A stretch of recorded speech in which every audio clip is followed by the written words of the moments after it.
नमस्कार दोस्तों, माँ गायत्री एकेडमी में आप सभी का स्वागत है। आज के इस वीडियो में हम परसेंटेज के बारे में बताएंगे। यह परसेंटेज का दूसरा वीडियो है जिसमें कि बेसिक के साथ साथ ट्रिक भी बताए हैं, तो वीडियो को लास्ट तक ज़रूर देखिएगा। चलिए शुरू करते हैं। आज का पहला सवाल है, राम की आय श्याम की आय से 20% अधिक है। श्याम की आय राम की आय से कितने प्रतिशत कम है? तो इसको पहले बेसिक से देख लेते हैं। तो कह रहा है राम की आय श्याम की आय से 20% अधिक है। ये हुआ राम और श्याम। क्या कह रहा है कि राम की आय श्याम की आय से 20% अधिक है।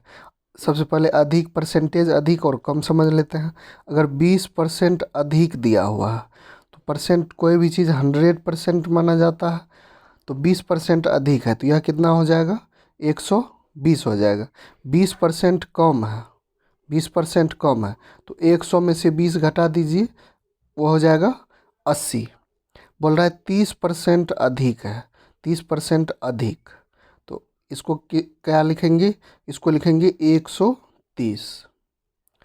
30% कम अगर बोला जाए, 30% कम, तो इसको क्या लिखेंगे? 100 में से 30 घटा देंगे तो हो जाएगा 70। तो इस तरह लिखना है। अब देखिए सवाल को।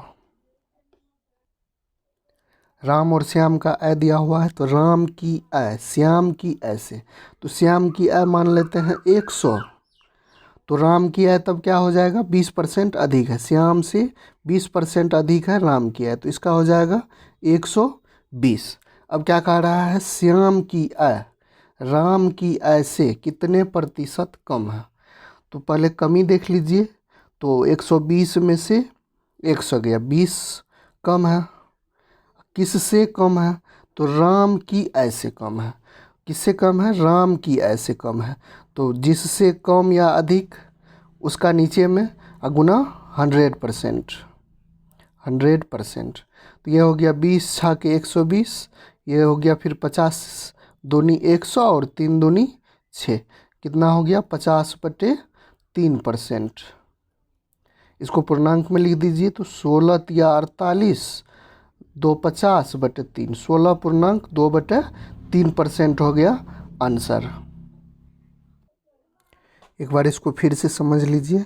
दिया हुआ है राम की आय श्याम की आय से 20% अधिक है, तो श्याम की आय को मान लेंगे, तो इसको 100% मान लेते हैं। श्याम की आय हो गया 100, तब राम की आय कितना हो जाएगा? तो उससे 20% अधिक, तो 120 हो गया। अब कह रहा है श्याम की आय राम की आय से कितने प्रतिशत कम है? श्याम की आय 100 और राम की आय 120, तो कमी हो गया 20। फिर किससे कम है? तो राम से कम है, तो वो हो जाएगा हर में 120 गुना 100%, तो ये निकल गया 16.2/3। यह तो हुआ बेसिक से। अब इसी को ट्रिक के द्वारा सीखते हैं कि इसको तुरंत 5 सेकंड के अंदर किस तरह बनाएंगे। तो सवाल में दिया हुआ है राम की आय श्याम की आय से 20% अधिक है, तो 20 ऊपर में दे दीजिए। अधिक या कम का ध्यान रखना है, तो अधिक है तो 100 में 20 जोड़ देंगे, तो ये हो गया 120 गुना 100%, 100 से गुना कर देंगे, तो यह हो गया 20 छः के 120, फिर 50 दूनी 100 और 3 दूनी 6, 50/3 बराबर 16.2/3%। ये हो गया आंसर। नेक्स्ट सवाल देख लीजिए। यदि ए का वेतन बी के वेतन से 40% अधिक है, तो ए का वेतन बी के वेतन से 40% अधिक है, तो बी का वेतन ए के वेतन से कितने प्रतिशत कम है? तो कैसे निकालेंगे? ऊपर में जितना प्रतिशत अधिक या कम दिया हो उसको लिख दीजिए, फिर नीचे में अगर अधिक दिया हुआ है तो 100 में जोड़ के लिख देंगे, तो यह हो गया 140 गुना 100% से कर देंगे। अब इसको काट दीजिए, 2 दूनी 4 और 2 सत्ते 14, यह हो गया 200/7। पूर्णांक में लिख दीजिए इसको, 7 दूनी 14, बचा 6, 7 8 56, बचा 4, तो 28.4/7% हो गया। नेक्स्ट सवाल देख लीजिए। ए का वेतन बी के वेतन से 40% कम है। तो 40% कम दिया है, 40 लिखिए। उसके बाद 100 में से 40 घटा के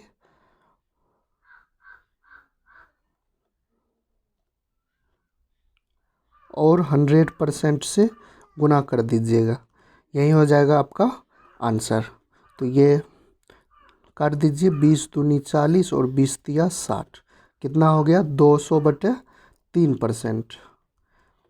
इसको भाग दे दीजिए, पूर्णांक में लिख दीजिए 6 तिया 18, 6 तिया 18, फिर 66.2/3% हो गया आपका आंसर।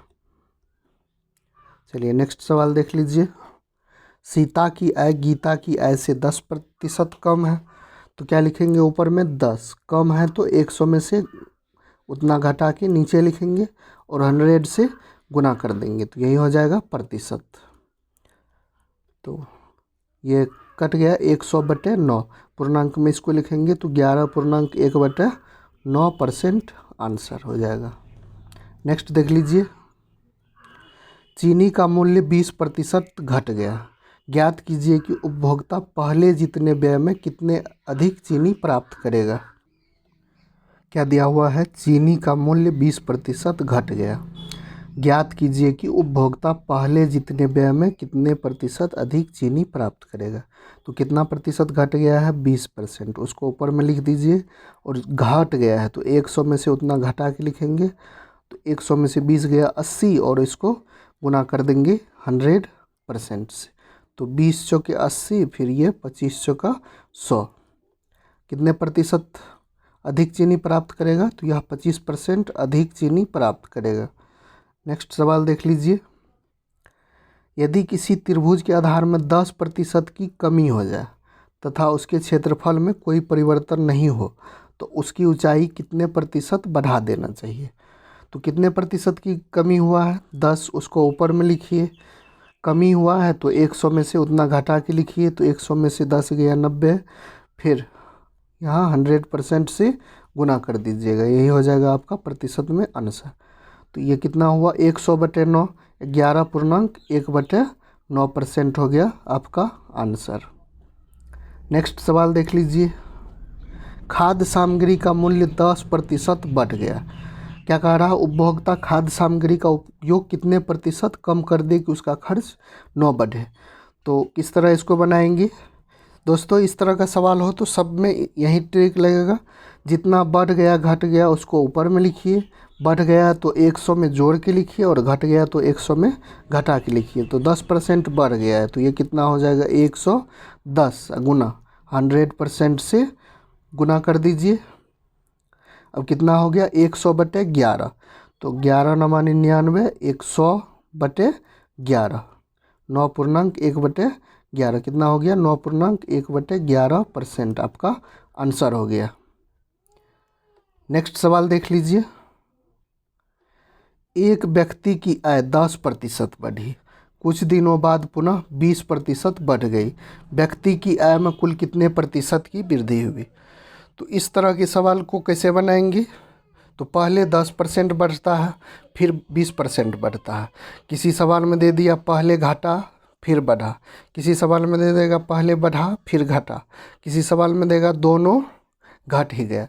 तो घटने के लिए माइनस चिन्ह देंगे और बढ़ने के लिए प्लस चिन्ह देंगे।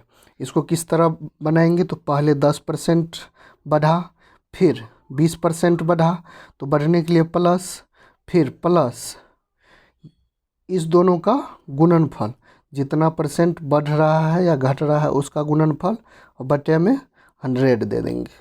अब इसका कैलकुलेशन कर दीजिए, तो ये 0 से 0 कटा, फिर 0 से 0 कटा, 2 एकम 2, 20 10 30 2 32, कितने प्रतिशत की वृद्धि हुई, तो 32% की वृद्धि हुई। इस तरह का सवाल में यही फार्मूला लगेगा, घटने के लिए माइनस और बढ़ने के लिए प्लस लगेगा। नेक्स्ट सवाल देख लीजिए। एक आयताकार खेत की लंबाई 20% बढ़ाई गई जबकि चौड़ाई 10% घटा दी गई, उसके क्षेत्रफल में कितने प्रतिशत का परिवर्तन हुआ। तो क्षेत्रफल में कितने प्रतिशत का परिवर्तन हुआ, इसको बनाएंगे। पहले तो 20% बढ़ा, तो 20 प्लस में फिर 10 प्रतिशत घटा, तो घटने के लिए माइनस में देते हैं, फिर प्लस 20 गुने 20 तो प्लस में था, लेकिन 10 क्या है वो माइनस में है, 10 माइनस में है, घट रहा है।